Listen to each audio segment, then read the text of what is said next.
Don Matthews has said it is team policy not to lose twice to the same team in the same season, and so far so good for the Argonauts here this afternoon. Well, the response to our plans to show the 5 greatest Grey Cups of all time during Grey Cup week has been overwhelming. So far we have received more than 4,000 votes from you, the fans, and here's what all the fuss is about. We're asking you to choose the top 5 from this list of 10, and so far the most popular Grey Cup in the voting is the 1989 Cup.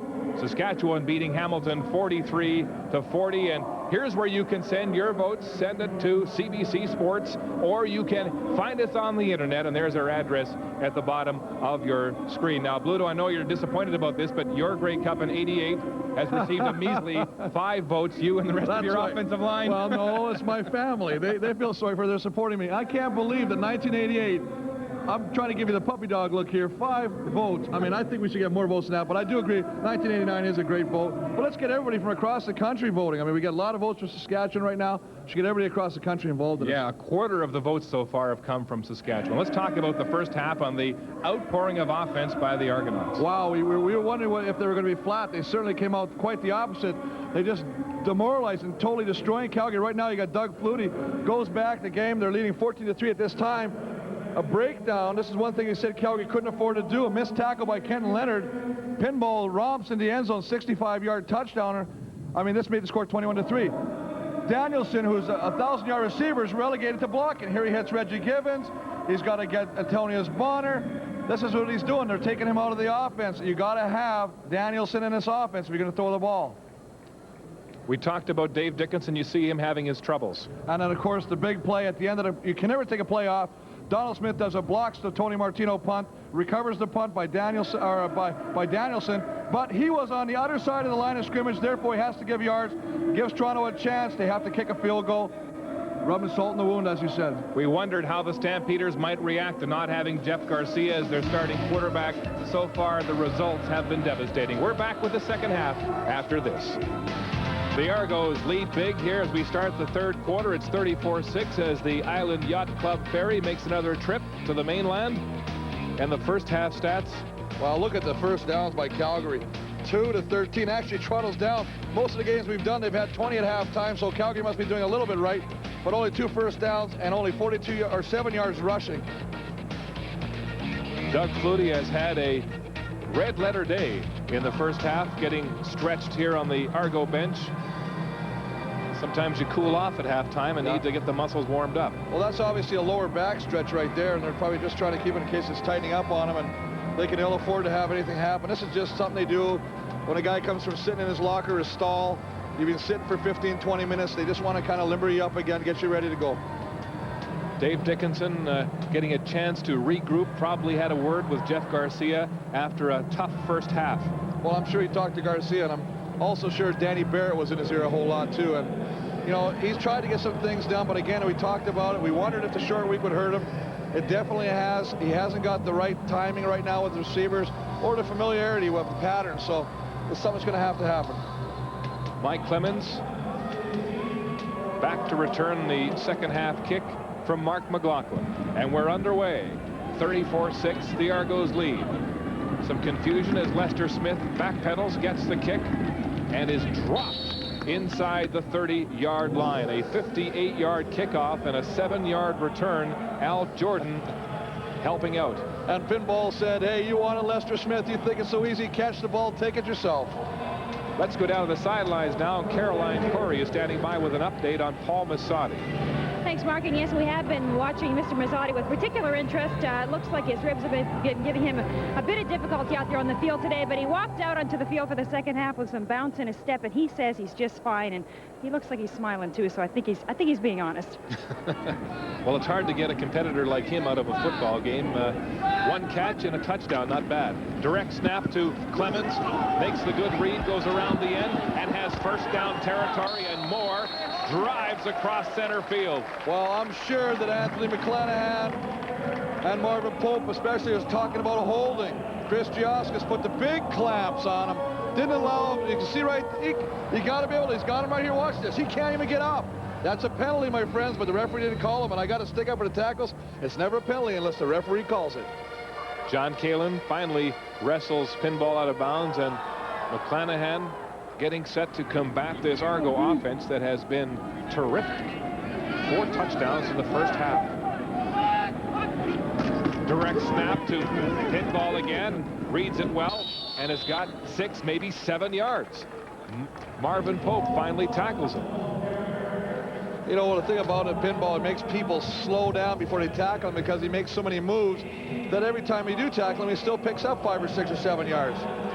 The direct snap to Pinball. His first concern is the run. The second is to pitch it back to Doug Flutie. Oh, they have so many plays up the same formation, and as an offense, that's what you want to do. We used to call that key breakers. So if you see a certain formation, you don't know what is actually coming at you, and that's what Toronto does so successfully right now. Clemens gets a breather and gets set to go to work again. He has been a one-man show on this Argo offense this afternoon.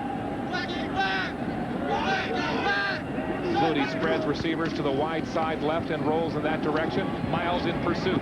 Flutie across, good coverage on the play as he goes to Darryl Mitchell.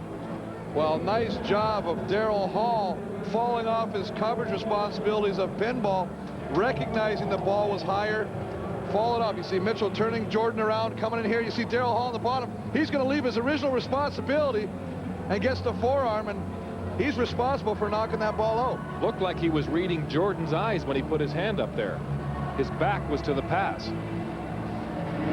And good pressure by Jermaine Miles to flush Flutie. Well, you got to start doing it, but Flutie, you know, Flutie will never sit in that pocket. Very few times do you see him in a straight drop back. Mike Vanderjack getting set to punt, and look at the average that Martino has been nursing in this game, 32 and change. Well, 20 yards difference from his average over the season. That block hurt it in the first half. Coleman at his 10. Reverses field. Tries to pick up speed, and guess who's waiting? It's Mike O'Shea. Mike O'Shea and Antonius Bonner corral Coleman, and there's more pushing and shoving as the bad blood flares here in the third quarter.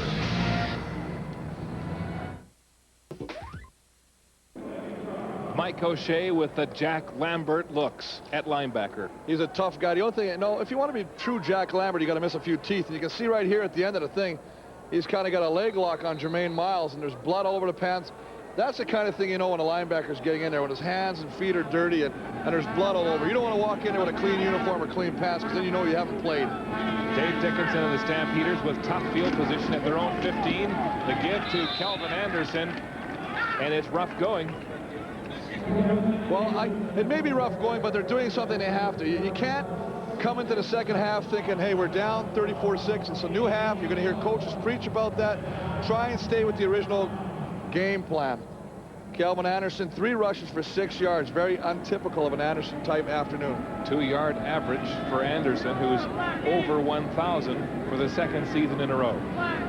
Once again, the Stampeders in a second and long situation. 2nd and 9. Dickinson steps up into the pocket. He's got a man open. That's Travis Moore, and a first down on the curl route in front of Don Smith. A 15-yard gain for the Stamps. Nice job of going down, of delivering the ball from Dickinson to Travis Moore, and the only place it can be caught. Watch this nice throw right here. He comes back to the ball. He goes down, shields Donald Smith away from the ball. All Donald can do is keep him down on the ground. So Dickinson was something positive to build on here as the Stampeders start to move out of their own end. First down at the 31. And only 3 first downs so far in the game for them. Dickinson has time. Finds Dwayne Ford, who fumbles out of bounds. Don Smith, one of the toughest filling corners in the league, puts a lick on him. Well, that's what you want to do. Let's use this guy. When you got a guy that's built like a house like this, he's got muscle upon muscle, you want to start pounding some of his defensive backs. Give it to him. Let's watch some of the pressure up front. Here's Allen Stewart. Watch Stewart on Crysdale. This is a good job. Obviously, get a little help from McNeil. You think you want to be a nose tackle, you get a lot of attention there, boy. Andrew Stewart held up. That's what happens when you got 7 or 8 sacks. 2nd down and 1. Stampeders, the give is to Kelvin Anderson, and he gets barely one before Mike O'Shea railroads him back across the line of scrimmage. Well, they had their short yardage defense in there. They bring in John Raposo, big 6'4", 250 yards, second-year guy.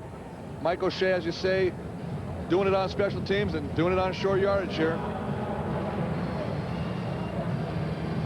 Mike O'Shea, it's amazing the stamina he must have playing in the guts of that defense and then having to play special teams the way he does. Oh, you have to be. And now you wonder why when you come out and watch, he just fools around, throws the frisbee. That's the only time he can relax during a game.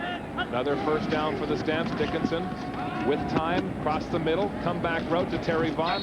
He battles for the first down marker, and Mike O'Shea again on the tackle. Mike O'Shea on the tackle, but the first time they've gone successfully to Terry Vaughn, and they have to start using this guy. Watch Terry Vaughn in the middle of your screen right here. Just watching the quarterback and then flowing to the ball. That's all the middle linebacker has to do right there. Makes the play. But I like what Dickinson's doing right now. He's made some adjustments. Seems to be a little bit more poised when he's throwing the ball. Maybe he's recognizing rows, or maybe they just cut down the offensive package for him. Dickinson clearly throwing more high percentage passes here, simplifying his offense as you suggest, and it's working. Second and less than a yard. Look at this. 4 backs in the backfield, spread out. He empties it. Second and short. Dickinson will throw across the middle. Oh, it's complete and then tipped into the yard of Drysdale. Well, you love to see that. Who said offensive linemen don't have good hands? Gee, the other day in the warm-ups, you were throwing one of those balls around. It looked like a pee-wee ball in your big mitts. Well, I'll tell you what, this is a great job of being not just giving up after the play. Watch Demetrius Maxey right now. He's going after Chris Burns. Watch this. There's some head slapping, punching. That's ugly. Now that's not, you're not allowed to. And there's a kick. That kick, that should be an ejection right there. Now he's looking for the referee saying, what is going on? We're down, I know, on the scoreboard, but there's no room for that in this game. Stampeders moving the yardsticks. First down at the Argo 48-yard line. Movement at the line of scrimmage. And flags on the play. And there's some definite ugliness, I'm telling you. We just watched Maxey and Burns last time. They're chatting big. Illegal procedure. Calgary 59. Still first down. Rocco Romano, the left tackle for the Stamps, the veteran, gets flagged for procedure. Who's had a really solid year. You don't hear Rocco's name mentioned, but that's because most of the time the guys against him aren't doing anything. He's really a solid left tackle. Does a great job of protecting the blind side of the quarterback. And that's the life of an O-lineman. When you do your job, you don't get any limelight. Dickinson, quick toss across the middle. Terry Vaughn, and the Stampeder offense is clicking. And this is what you want to do. Now, it's the second time they've gone to Vaughn. What they like, and there's a flag down out of bounds, is the fact of what Terry Vaughn does after he catches the ball. 12-yard gain for Vaughn on that completion from Dickinson. Danny Barrett has crafted some good offensive adjustments for the Stampeders at halftime. Dave Ewell now with the ruling.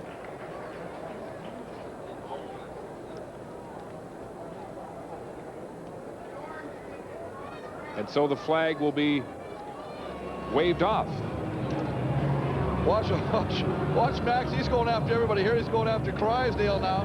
He said, I saw the 7. I thought it was 57, Chris Burns. Sorry, Jamie. That's 67. But yeah, he's fired up. He's looking to get into a big trench war right now. And this could have. Look at the talk already. Look at the cheap talk already on the line of scrimmage. Well, he wants to know what kind of toppings he put on his pizza last night. Your mother wears army boots. Here's Dickinson rolling. Pressure. Cuts inside. Simmons. And is dragged down with a late shot from Benson. Well, this is inexperience right here. One of the times when if you can't beat him to the outside, if you watch Doug Flutie, he gets in the same situation like this. What he does is he gets rid of the ball. Watch this. Dickinson tries to get outside. Mike O'Shea's picked up really nice. He tries to cut back inside of Simmons. You either stay outside, throw the ball, don't come back into traffic. He tries to do that. It costs him. Marcelo Simmons tracking down Dickinson and forcing the Stampeders into their third field goal situation of this game. And for Marcelo Simmons, that's his 5th quarterback sack in 3 games.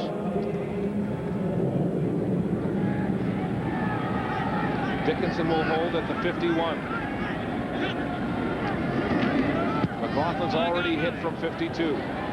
And he's got lots of leg here this afternoon. Mark McLaughlin, simply perfect. 3 for 3 and all 9 Calgary points here in Toronto. The CFL on CBC and the Anthony McClanahan Fan club? What is this, a new name for him? Freezy guy? He's that's taking out that Arnold Schwarzenegger movie. And there's hey, a listen, this is a guy from Carlton. He was studying pre-med. Flutie with time. Downfield and overthrows Masadi. There's a flag on the play. Marvin Coleman was all over Masadi. Well, they're going to call pass interference here, and you can't make these kind of mistakes. Just cover him. I understand Masadi will give you. One thing about Paul. Forward pass interference. Calgary number 17. First down. As you said, pass interference. But one thing about Masadi is he's a real deceptive type runner. He's not a guy with overly quick feet, but he just kind of floats sometimes and turns it on, turns it off. And a lot of times you'll become entangled with him, and that'll result in flags being thrown for pass interference. Argos with 6 receivers. 4 to the wide side. Flutie straight back to pass. Pressured and sacked. Bronzell Miller right up the middle, putting Flutie on his back. Well, that's the first time they've gotten a Flutie today. But good pressure, not only by Bronzell, who gets the sack, but for Jermaine Miles to the right of your screen, when, as you can see, doesn't allow him to get to the outside, keeps him in the pocket. Right through Mike Kiselak, the Argo center. Last year's most outstanding lineman in the CFL. Nice tight shot of the trenches. Flutie in the shotgun, fakes. Lots of time. 16 boats, 7 steamboats, 8 steamboats, rolls right, throws to the sideline, and it's incomplete. Well, that was an interesting formation right off the bat. They had 4 receivers to the right side of your field, and they just started running this little scatter pattern back and forth, trying to confuse the DBs, and there was somebody open. Watch Kistler again on Brunzell, pushing him outside, pushing him outside. Flutie's got lots of time originally. Now it's up to him to make something happen, and he's got good quicks. He gets to the outside. Unfortunately, nobody's there. Just overthrows Jack Jackson. And so Mike Vanderjack will punt. The Argo faithful getting a treat today. 34-9, Toronto in front with 6:30 to go in the 3rd quarter. Nearly blocked. Coleman takes it at the 24. Don Smith with coverage, and Coleman is racked up. Raposo and Johnny Harris in on the tackle. What's so great about Speed Stick Clear deodorant? Take a look at this gel. See? It's wet and sticky. And mine, it goes on dry. Speed Stick Clear for tough 24-hour protection. It's more than clear. It's clearly dry. By Menon.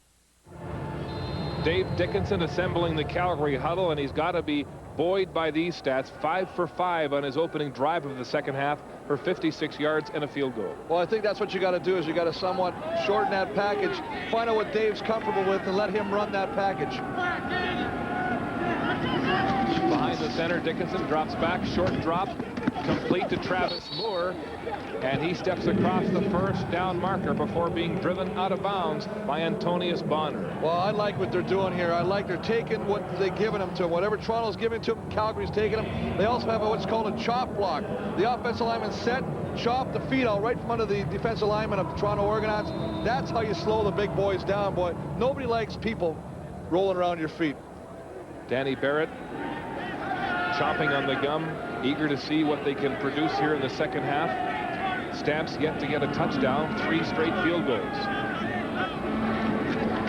Dickinson in the shotgun, flushed and caught by Rob Waldrop for a big sack. Well, I don't know what they're doing in the side there, if the offensive linemen are trying to pass somebody off, but Waldrop has been in that backfield sometimes before the ball gets back to Dickinson. Let's take a look at it. You can see him right here. Here he is at the bottom. Just does a nice move, an arm over, just totally beats the center. Crysdale, that's a quick sack. I know it's a tough job snapping the ball because you got one hand on the football. That's why they like to isolate those nose tackles or defensive tackles one-on-one with the center, because they're limited with the usage of their hands. That's the 5th sack of the game for the Argos. Team that leads in 24 of 25 defensive categories, including sacks with 42, make that 43 and 44. Well, 45, 46, 47, 48. Well, that's good. You can count, and I'm really proud of you. I'm going to give you an A in mathematics for you, son, but What I like about this is, Don Matthews said in a number of press conferences ago that if they block 7, we'll rush 8, and we just we feed off each other as far as the scheme they give us, and that's what they did that time. They picked everybody up. Nobody picks up Antonio Spawner. He comes from the outside. He's the extra guy. He either turns to play inside or makes the play. That's what he does. Don Matthews enjoying the performance of his defense this afternoon, forcing Calgary into a punting situation. Tony Martino back inside his own 10.